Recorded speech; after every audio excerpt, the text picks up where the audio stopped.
Hello, hello, hello, and thank you for listening to another Keto Answers podcast. I'm your host, Dr. Anthony Gustin. We have Cunny, the co-host, back at it again, and instead of a traditional Q&A podcast today, we talk all things blood glucose. So, what does that mean? I just had a continuous blood glucose monitor implanted in my little belly for the last couple of weeks, and I learned a lot from it.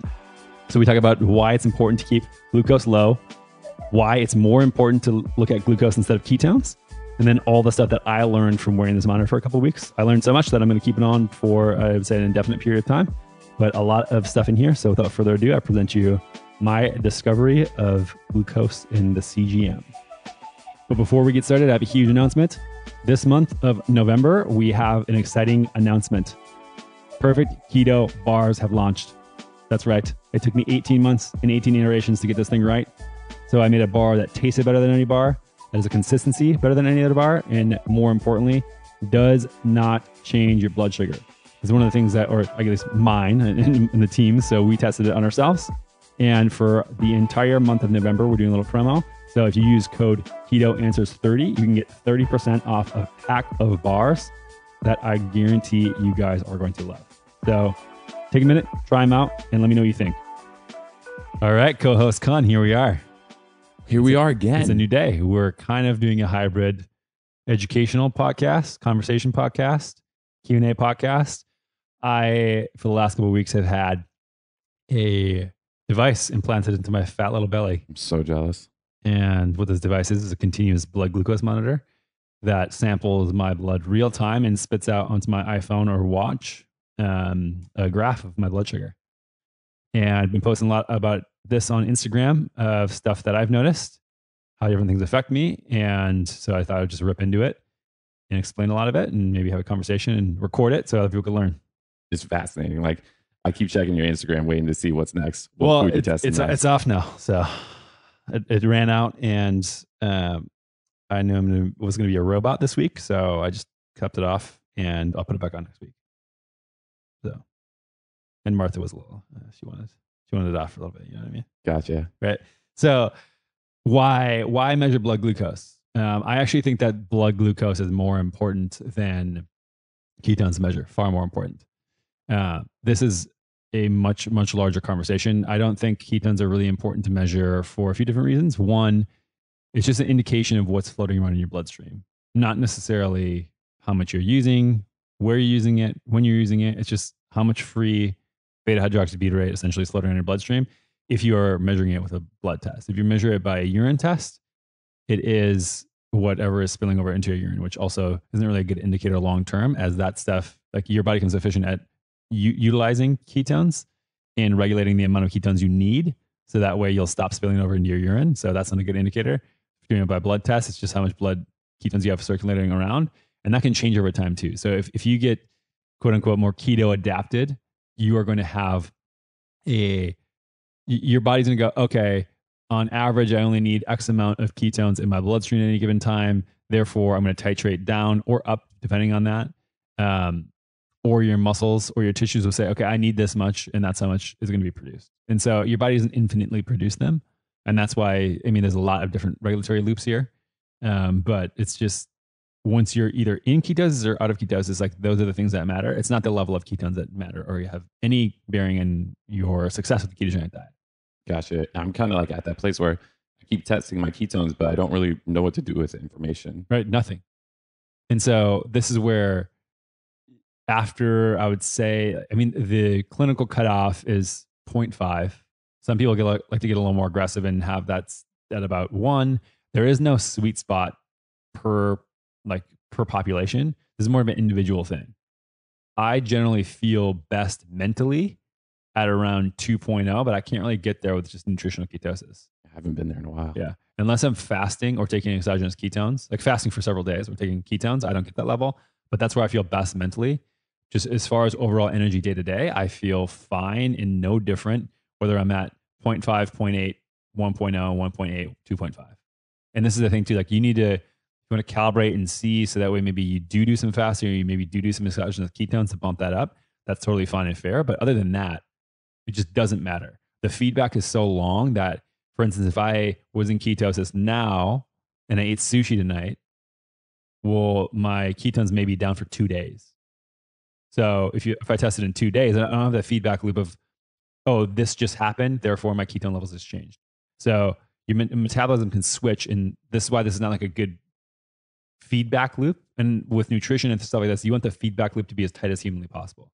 So you want, what I mean by that is like, I give the example all the time that if I eat wheat, for example, I get acne 2, 3, 4 days later. If I was getting acne as I was eating a cupcake, there's no damn way that I would ever eat cupcake. Right? It just started bubbling up on your face. And so you want to learn about what affects you personally. You want that feedback loop as tight as humanly possible. Ketones do not provide that. They don't really provide anything else other than an indicator that you have stuff, an available energy source floating around your body.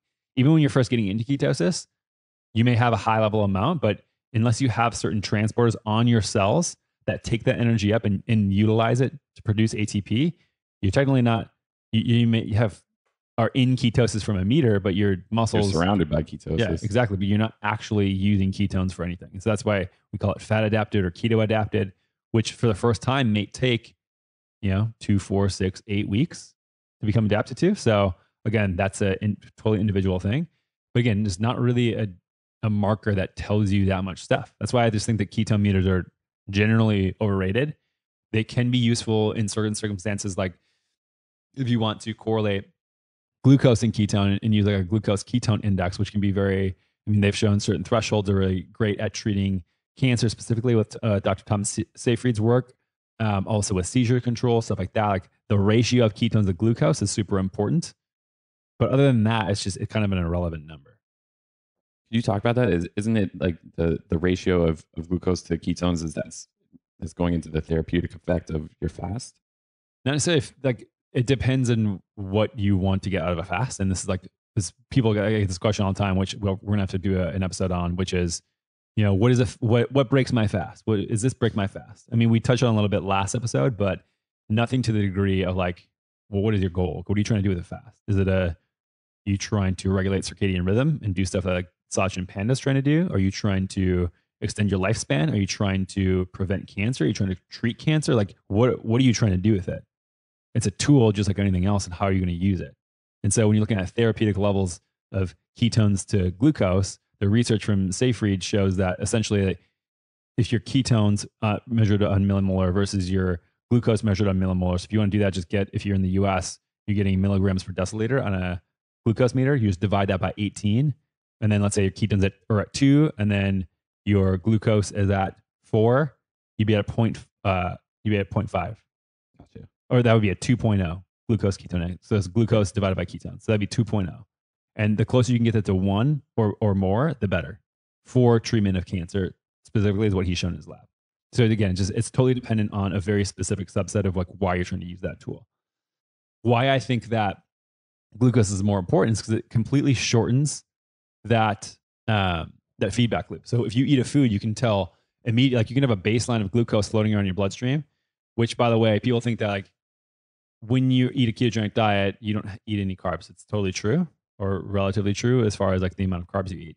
Does not mean your blood sugar goes to 0. So you have a lot of tightly held regulatory loops that you make. I was reading the study yesterday, and this is another reason why protein gluconeogenesis just doesn't matter, where it showed that basically a 1-to-1 diet of protein to fat, it was like 80% of the so how can I say this better? So per exogenous fat and exogenous protein, meaning sources that you get from outside, your body basically uses like 2 to 3 grams of fat, gets 2 to 3 grams of glucose from fat per 4 grams from amino acids or protein. So it's pretty much like a 1-to-1 thing. Mm-hmm. You're getting as much gluconeogenesis and glucose from fat pretty much as you're getting from protein. No kidding. Right. So how is the fat stored in your body?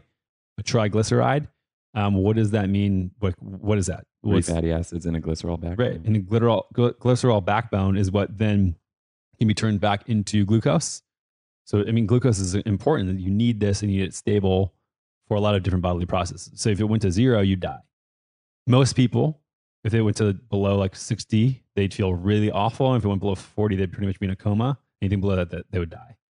George Cahill has done some studies back in the day where they basically starved a bunch of students and went to starvation ketosis and dropped blood glucose, I think, to something like 30.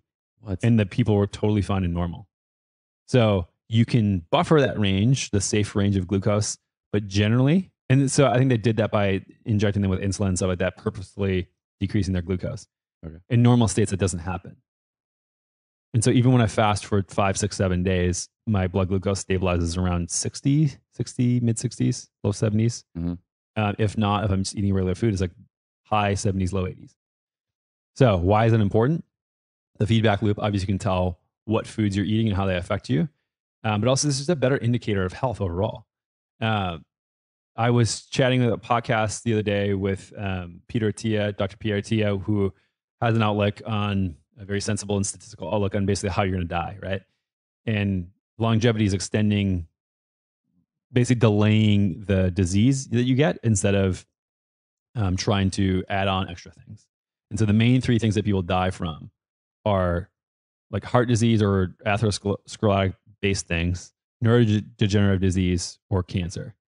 And all of these things, like the one thing that holds all of them together as far as a root cause that you can't really get from point A to point Z in these diseases without is insulin resistance. What is insulin resistance?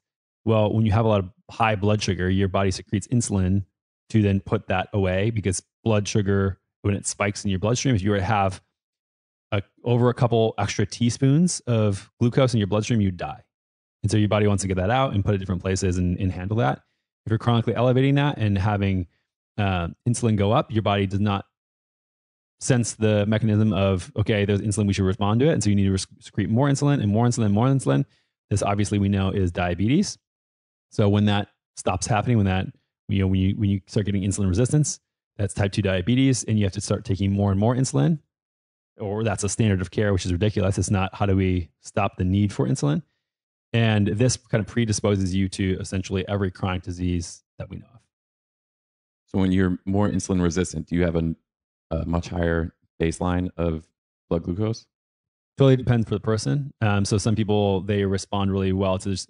So let's say your blood sugar goes up to 160 and you're non-insulin resistant, and you secrete X amount of insulin. The person who secretes Y amount of insulin because they're insulin resistant may have the same effect. They're just secreting more insulin until they don't, right? Until they stop being able to do that.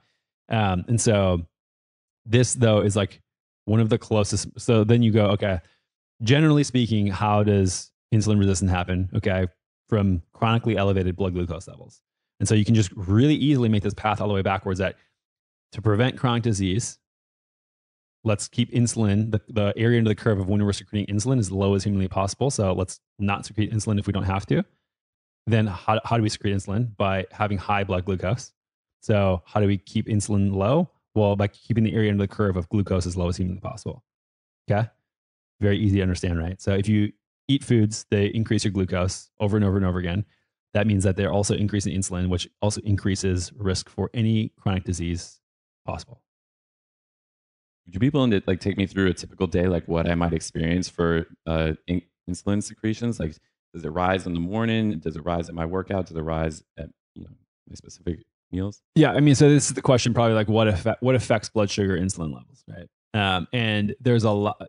I mean, it's not a very static thing. It changes all the time. But you need to look at what is normal and what is not normal. So, for example, things that affect or raise blood sugar would be food amount, food timing, stress levels, different hormones, however you're moving, sleep amounts. All this stuff affect blood sugar to some degree. I can go into some of my experience with that. For instance, like food amount obviously matters. Food timing, like for example, if you're eating and elevating your blood sugar 15 times a day in small chunks, but nonetheless chunks, versus one, two, or even 3 times a day, like you're going to have a much less area under the curve of glucose response over the entire day. So a lower 30, 60, or 90 day average of glucose. But this is for sure for health in general and for fat loss, in my opinion. This is a much more important indicator, blood sugar, an area under the curve of glucose, than is ketone levels by far. Wow. So, I mean, you can tie this directly to inflammatory levels. the lower glucose is on a whole, like it's pretty tightly correlated to lower inflammation levels, faster recovery times, better sleep, better mood, all this stuff. So, I mean, if you want one marker that's easy to measure that everyone can pretty much measure on their own to try to control for, okay, if this is lower, my health is higher, it's blood glucose. And the glucose strips are way cheaper too. Hell yeah, they are. I was sick of pricking my finger all the time, so that's why I got the continuous blood glucose monitor. But that being said, so like the strategy is like you want blood glucose as low as possible, like at all that's controllable, right? So what are the things that can lower blood sugar? Kind of converse to a lot of the other things are fasting. Fasting does that to a tremendous degree and it helps regulate that stuff over the long term. Ketones actually push blood glucose down and stabilize them really, really well. So the more ketones that I took, and we can get to this later as well, but more ketones I took, the more stable and the lower my blood sugar got. I did not test. We'll get to that in a little bit. I'll go all about that. Stress management and cortisol. So what that basically means is cortisol management matters a huge deal with blood sugar. Movement and what type of movement can decrease it. Transiently, it might increase it. We can talk about that in a second. But these are the things that, like, it's very modifiable, but overall, you can look at this stuff and how your body responds to it. This is something that you can easily tinker with. Everyone's different as well. And so one of the studies that I think Rob Wolf points to a lot is some people, like there were two groups of people, or people in a study who ate bananas and then they ate cookies. And some people had a huge insulin spike and blood sugar spike to the bananas and not to the cookies. And some people had a huge spike to the cookies and not to the bananas. What? So this is like a very, very individual thing. But the cool thing is you can test this individually. You can go see for yourself at any given time. Equivalent amount of carbs from the cookie and banana? Yeah. I mean, it was controlled between all of the subjects. So if I was eating 50 grams of banana, or I don't know if it was 1-to-1, but I would assume that they would have control for that. But either way, like people had very, very different responses. And that's the whole point. Some people react to the cookie, some people react to the banana. So you just need to look at this stuff, how you respond personally, because it's different for everybody. So that's why I wanted to get it. I'm a little freak. I test stuff on myself. You know that. That's why I did the carnivore diet. It's why I look into this stuff and report this stuff all the time. And I think it was a huge game changer to go to continuous blood glucose monitor route, just because like to see the actual curve, the area under the curve so easily without having to do any work. Like if I were to eat something before, I would have to like sit in front of a meter and every 15 minutes or so, poke my finger, get blood sugar, and then put that on a graph. Like it would have taken me 30 to 45 minutes every time I would have eaten a food if I didn't have this continuous blood glucose monitor. So it's ridiculously expensive. They're really hard to get, which is a shame and a problem that I want to solve soon. But you have to currently, if you want one, get a prescription from a doctor. And then it's, if not covered by insurance, like if you're not diagnosed with type 2 diabetes or type 1 diabetes, it was like $3,500. Holy cow. So you have to have the symptoms of diabetes, or you have to have that. Yeah. I mean, it's clearly set up so that this company can gouge insurance companies for people who have diabetes, because we want to obviously reduce the treatment costs of diabetes and people who have insurance. So this device promises to do that. And so they just fucking gouge insurance companies for people who have diabetes. It's the most ridiculous model ever. It really, really frustrates me and is something that I'm seriously considering like tackling as a project. But yeah, I mean, that's another conversation for another day. It was fascinating. The results I had were incredible, and a lot of things actually surprised me. So we test all of our products. Like I test them always on myself, and then I have the team test them. So when we come up with new stuff, if it's ingredients we haven't used, or especially like with the bars, we did this for, I don't know, 14, 16 months, where I'd bring in a test batch and make everybody test their blood sugar. We'd be crossing our fingers for a full 60 minutes. And so why do I do this? Why do I have this standard? One, well, if your blood sugar is high, it's probably also a good indicator of what exactly is kicking you out of ketosis at that moment in time. So if I have the rice at night for sushi, and it may be 2 days of me being out of ketosis, I have 2 days of not really knowing directly what kicked me out of ketosis. So like knowing something, if it's keto friendly, it's not going to impact your blood sugar that much. You know, maybe a little bit, but not considerably. Not 60 points for 5 hours. It's not like you would go from like 1.0 down to like 0.2 immediately type of thing. Right. But if you ate something and your blood sugar spikes from 80 to 200, you can very clearly tell that that was the food that kicked you out of ketosis. So that's just a good metric of, is a food keto or not? Okay. Is this food healthy for you or not? Does it lead to glucose being spiked, which leads to insulin being spiked, which leads to chronic disease being spiked? Right. That's an important thing to look at. If we're going to be creating stuff that people are consuming and we put our name on it, yet it spikes people's glucose, to me, I feel like I'm directly handing people chronic disease. So true on the payment plan. Yeah. So I'm not going to shortchange people because I want to get a product out faster and make it taste better in some shitty way. So that way they can ruin their health and be out of ketosis and not having an actual product that's good for them. So it's been a standard of ours. You know that. It's been something I've pretty much pounded my fist on for a very long period of time. I remember you were in Lisbon one New Year's and you sent me the sample of MCT oil powder and told me to test my blood glucose. I'd never done that before. So I'm sitting at my kitchen counter, like Googling videos. It was a mess, but I went from like 70 to 73 and then back down, and you texted me back, glucose steady like a champ. Yeah. And all right. And this was when Alex was employee numero uno and only one. So right hand man in a lot of different ways. I'm thinking, well, I'm giving my blood to this company. Yeah. And you sure did. But yeah, I completely forgot about that. That's hilarious. That was like month 2, I think. Yep. Yeah. So we just come out the ketones and we were looking to get an MCT oil powder on the market. And I had tested several different ones before that used really weird fibers and starches and all sort of bullshit to stabilize it because it was not a popular ingredient at the time. And yeah, so we finally nailed that one. So good work. Thanks. But that standard obviously has been key to everything that we've done. And this is something that I've tried to think of about nutrition, not just for our products, but like, what am I eating and how does it affect me? And optimizing everything for me to keep the area under the curve of my blood sugar means how much it spikes and for how long, as low as humanly possible. So we did this with bars, and I was curious to see how it stacked up under a curve. So we tested it with finger pricks with the whole staff, went through, I think 18 iterations and left a year and a half of time to market on the table. Would you say biggest challenge so far? Oh, of course. I was telling Martha this morning that it was the most challenging thing that I've probably ever done in my adult life, is like to get this bar to where it was. And so finally, like I remember there was a kind of in the middle there, we did all these iterations. It was like I would bring a box in and we would test as a team, and I would give everybody handout strips and pokers and all that stuff.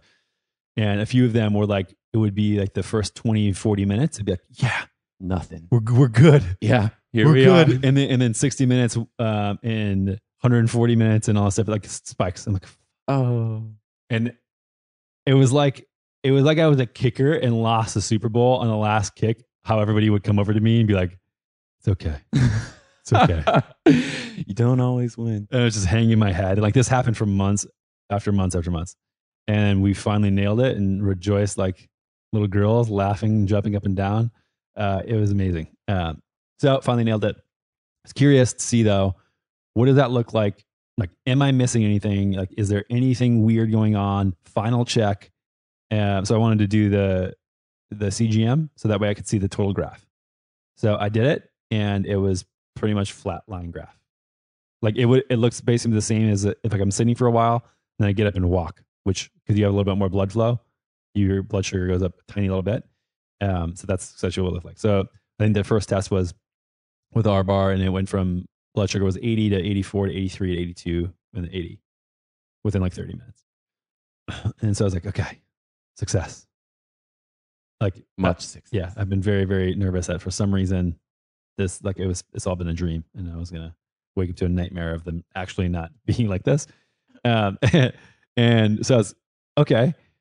And then I surveyed the people on Instagram, and I asked, what are the keto bars that you guys are eating right now?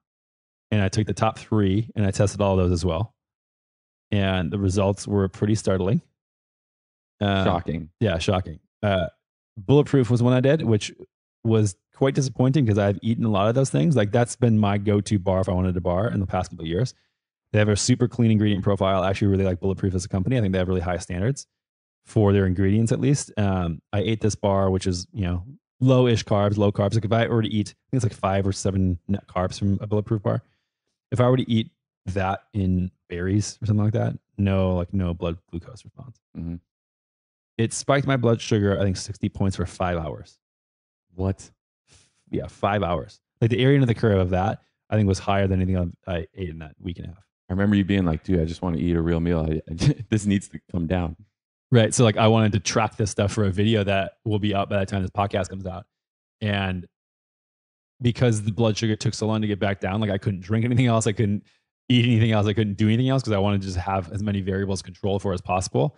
And it took that long. So man, I was disappointed by that. I had a Quest bar, again, something that people think is like super, super low carb and keto friendly.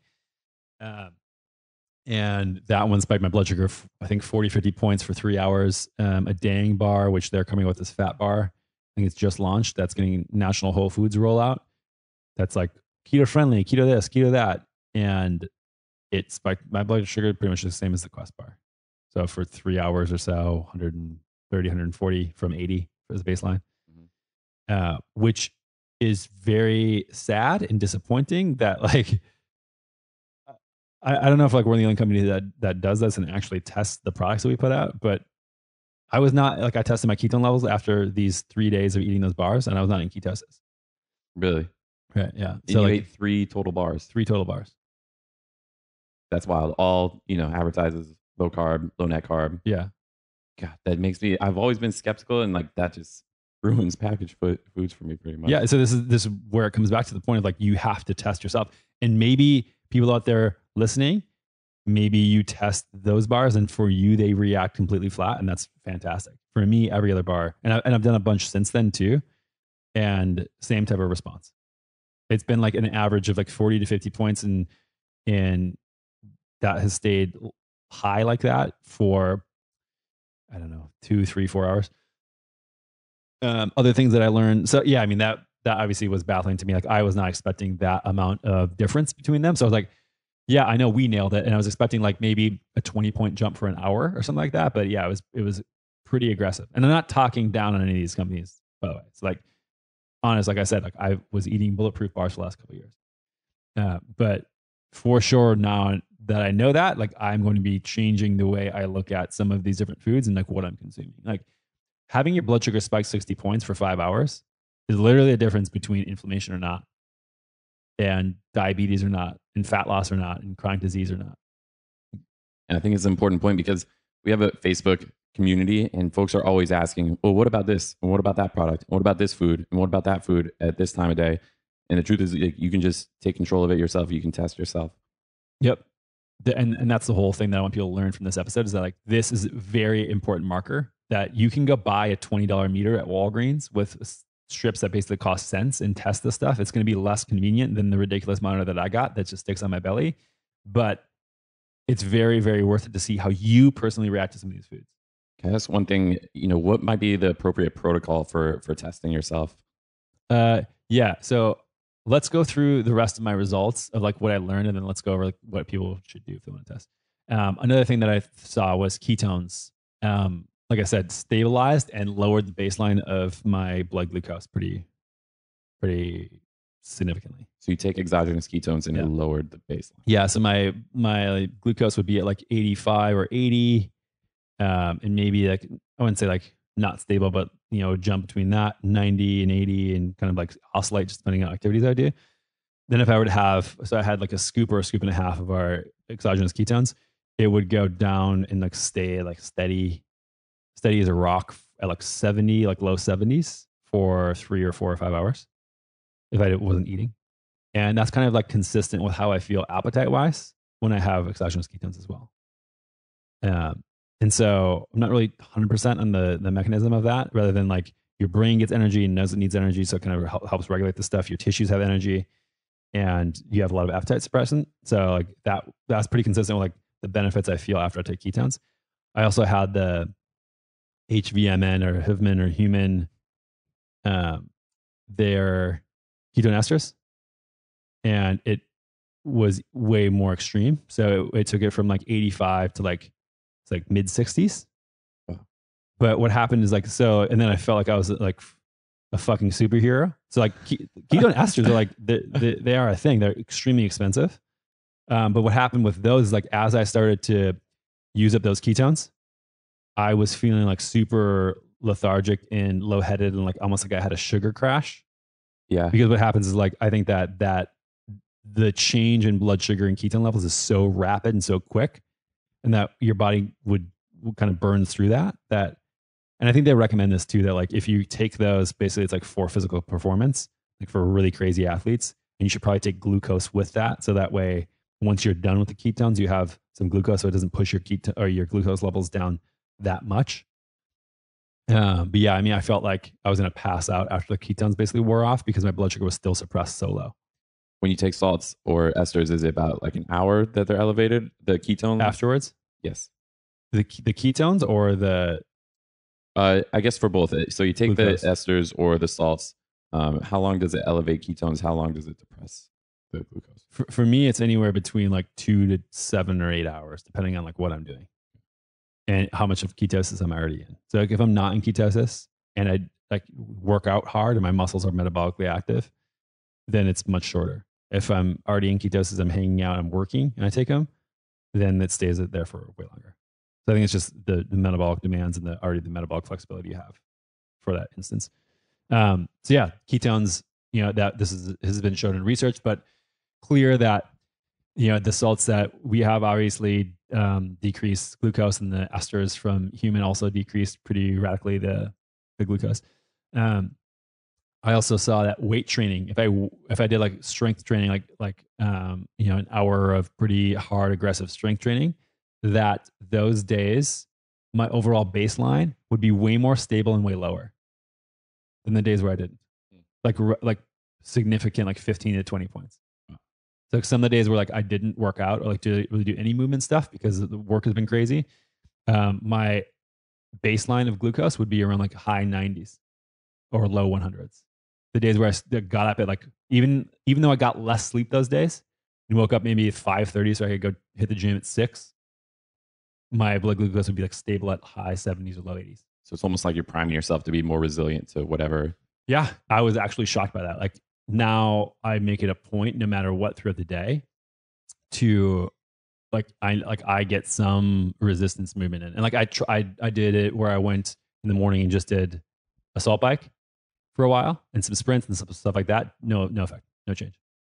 So I don't know, again, if this is unique to me, but what I noticed is that if I did strength training specifically and like did some hard work, that my blood sugar throughout the entire day till the next day was like 100% different than if I were to not do that. That's what's cool is it seems like you found some things that you're actually going to change based on. Yeah, 100%. So I'm probably going to keep this thing going for kind of an indefinite period of time. And I noticed that, what else did I notice about working out? I think that was some of the fascinating stuff for me, was that working out changed it that much. Oh, if I were to have my blood sugar raise at all, and I were to then drop and do like 50 push-ups and 50 squats and some handstand push-ups and stuff like that, it would go back to baseline way quicker. Really? Yeah. Just at your desk or something. Yeah. Like that. So that was also interesting. So like, I've heard it suggested that, you know, you have a big dinner, go take a 10-minute walk afterwards. I would say take 10 minutes and like use your muscle tissues instead of take a walk. If you look at that walking or running, you look at your joints sort of like a hinge on a door. Walking is essentially like if you have the door open and you take 5 degrees here, 5 degrees that way, right? And your muscles are in between that. Like they're not going to do anything really. Like, yeah, I'm sure it's better than nothing for sure, but I would rather open and close that door a bunch and actually use those tissues and basically like prime them like a sponge to soak up that blood sugar. That being said, there was also a few dinners that I had that were relatively large, that even at rest, I didn't go do any of this crazy stuff afterwards. My blood sugar was completely fine, which is another thing why it like really tripped me out about the bars. So one of the dinners I had was we made like in a crock pot, so these short ribs, these beef ribs from Rusk up at 3 Bar. Over. And with just like this fatty sauce and some sprouts and avocado and like a bunch of roasted vegetables in there, like carrots and whatever, like tons of fat, tons of meat essentially. I had a giant bowl. So I hadn't eaten at that point that day. I maybe it's like some small stuff. And like a bowl where like you want to like puke afterwards because you ate so much. It's so delicious. I couldn't stop myself. No response at all. No blood sugar response. What? Right. You take one 45-gram bar and you're telling me that that raises your blood sugar 100 to 140 for 5 hours, yet a meal like that doesn't? You make that choice 2 times in a day, you essentially, like, I would argue, could not lose fat. Versus eating 2 big meals like how I had. Obviously, energy matters to a certain degree, but this is a display that, like, it's not all about calories. Like, yes, it does matter at the top end and at the bottom end, but there's a significant range in the middle where, like, if you have this, where like you're driving your car like an idiot, essentially, you're never gonna, or you're gonna run out of fuel way quicker, and you can fill it up way quicker. So, like, this is the thing of like looking at calories as kind of like a fuel system, but the way it affects your blood sugar is way more important, in my opinion. So yeah, it was baffling. I also was, Martha brought some snacks. We were snacking, and this is after, this is after the bar experiment. She brought some nuts, some berries, and cut up an apple. And I was doing some work, hanging out, just eating some of this apple. And then 30 minutes later, roughly, my phone goes beep, beep, beep, beep. It sounds like a nuclear warhead was headed my way, like this, the way this alarm was going off. A half apple detector? I'm like, what is going on? And I looked at my phone and it had an alert on my phone. So I put an alert of if anything crossed 180, I think, to alert me. And it went off the first time within like a week that I had worn it for eating 1/4 of one apple. Must have been a Honeycrisp, huh? Oh my God. I don't know exactly the varietal of apple, but That's wild. I was shocked. So it hit like 180-ish and then took it went away pretty quickly. So it went away in like an hour and a half. But you think apples are super fibrous, you know, maybe it'll be a slow release glucose. Yeah. And so the bars, as disappointed I was in some of those results, the apples were 1/4 of an apple was worse. Apple a day. So then somebody might say, oh yeah, well, you're talking about bars. I'm just not going to eat bars. I'm going to eat an apple instead. Okay, well, good luck. Again, maybe for you that's different, but for me, no more apples, period. Like, I'm never eating an apple again, probably, until I test one and then I see it happen again. I'm like, oh yeah, fuck it, that's right. Eating apples, dummy. Then we were at a store grabbing some stuff the next day, and I saw these Smart Sweets pop up. They've been around the office. They advertise in the package either only 2 grams of sugar or only 3 grams of sugar, and the rest is just fiber, apparently. A lot of sugar, alcohol.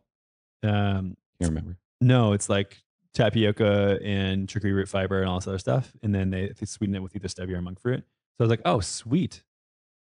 Literally sweet. Yeah. Oh, yeah. Literally and figuratively. Mm-hmm. Like, I'm going to test these out and see what happens. Like, I expected some sort of bump. Ate about 15 of these gummy bears, roughly. Handful, essentially. These little packets, you know what I'm talking Harmless, about. right? Yeah. I'm like, okay, I can eat 15 gummy bears and see what happens. Within 10 minutes, my blood sugar spiked to over 200 and my meter broke. What? Yeah, my meter broke. It wouldn't read anymore. It goes, you're dead. You didn't read the don't eat gummy bears on the back of the pack? Right. Oh yeah, dude. This is what I'm talking about. And then I call them on Instagram, no response. This is what I'm talking about companies like, you know, it's one thing to put out a product. If people want it, that's totally fine. It's a market-driven world. Totally okay with that. But if you want to advertise to people, this is not like kick sugar. This is a healthy alternative. Like, this is just full of fiber. Fuck that it is. Like, I was so pissed off about this. Like, do not market to people and say that you're providing them a healthy option when it's just as bad, I'm sure, as a pack of Haribos. Yeah. And like, I've never seen above 200 in my life for myself. At that end, too, it's like the artificial stuff, the artificial dye or whatever the hell they use in like the actual like traditional gummy bears, at that minuscule amount, that doesn't matter. Like, if they're both spiking your blood sugar to over 200, like that is probably just as bad for you. Like, yes, of course, we don't want artificial stuff. If we can avoid it. But like, It's not, that's no better for you. It's so tragic because you can literally see folks, reaching for that product, thinking they're making the healthy choice, maybe putting in their kids' lunches or something like that. And that's the opposite. That's what I got in on Instagram a ton was, holy shit. I was giving these to my kids, or I was thinking about buying these for my kids, because like people want to make the right decision and they want people to be healthy. So like, I don't know if there needs to be like, we make a blood sugar meter and then have people like have companies test and then we certify them. So that way it doesn't spike generally on an average over a certain amount, and like have that be like a Whole30 badge in food. Like this is ridiculous. Like people need to test this stuff. Nobody knew. Nobody, like I got like 180 messages on Instagram. This would be so much more helpful than having the nutrition macro panel on the back. Yeah, it doesn't mean shit. Because like you can work your way around it and tell some story. It doesn't mean anything. There's 55 names for sugar. Yeah. Fiber is like an iso, multiple oligosaccharides, IMOs. Like Ryan Lowry did a really good study on that, showing that that's basically just straight sugar. Yet companies like, I tested the Suzy Good Fats bar, same thing, rocked my blood sugar. And because they use IMOs like that, let alone peanut oil and other weird ingredients. But like, this is another thing. Like, just because some spec sheet on an ingredient says it's fiber versus sugar, do the diligence as a brand, please, and like actually like test this on yourself or other people. Even if it's 5 people, that's better than none. Like, could you imagine us? Like, we have a new product we want to launch, and it spikes. Kicks everyone out of ketosis. I test it, and it's it kicks us over 200 on a glucose meter, and I'm like, yeah, ship it. Ship it. Let's go Whole Foods National. These folks don't mind if we just kick them all out of ketosis. These folks don't mind if they have chronic disease for the rest of their life. Their goals. Yeah. Obviously, you guys can tell this is a very important thing for me. I'm going to test moving forward. If you guys have any recommendations, hit me up on Instagram as far as what you want me to test. Just shoot me a DM and I'll add it to a list. Right now, it's really, really high protein. So like we do once a week usually. Perfect Keto Lunch Crew goes to and eats several dozen pounds of meat Beast in barbecue. Have to do it when we're in Austin. So I'm going to do that. I also want to do other keto products. So if you guys have any people that you want to put on for me to test, like this is something where like, if I noticed our products were doing it, I would change our products. Absolutely. I mean, and like, this isn't like me trying to talk down on other brands. This is me just saying like, this is data. This is just literal data that I'm interpreting. And these are the reasons why this is happening. So I guess the question is like, why the other bars? Yeah, I mean, it's a good question. I think that people are using lower quality ingredients that have higher, cheaper fibers in them that hold the bar together that we don't use. So yeah, I mean, that a lot of this too is like collecting as much information and learning. Why sugar? Probably because, or why apples? Probably because fructose in apples is off the chain and basically just crushes your blood glucose. So yeah, I mean, I want to learn. So if you guys have any questions, let me know. As far as if you want to do this on your own, like you asked, we have, so again, blood sugar monitor at Walgreens. Like I got one to verify and make sure I checked to make sure that my continuous blood glucose monitor was accurate when I was doing these bar experiments. So I wanted like calibration points. It was remarkably accurate, but it's like $15. And then the strips are like 50 for $10, something like that. What you do is essentially like, I would say 30 minutes. I mean, this is why it gets so tedious, because like you want a baseline. And so I would say 30 minutes before you eat, test it. And then like 30 minutes later, test it wherever you're going to eat and see like, okay, is that roughly the same? If it's not, I wouldn't even bother testing because you're like going through some fluctuation. Mm-hmm. And then after that, I would do every 20 or 30 minutes until your blood sugar returns to normal for at least an hour.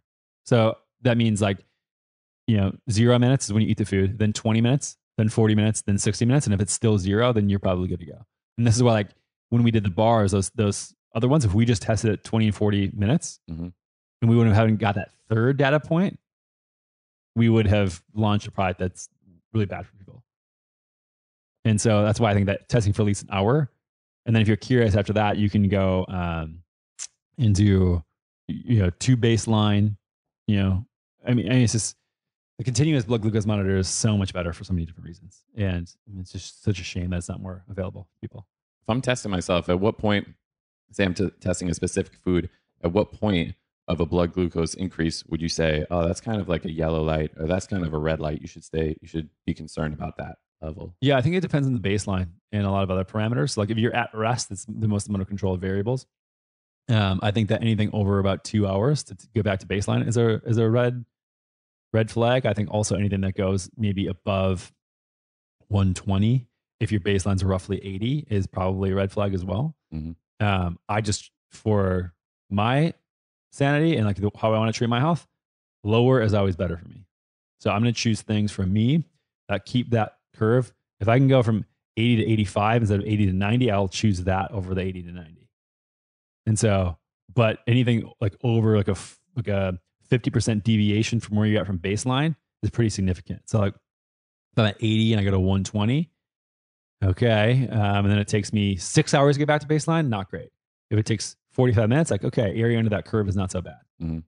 If it goes 300, which I don't know where the hell that Smart Sweets is going to the moon. Yeah. And I was going to test the blood glucose on the actual meter, but I had ran out of strips at that point.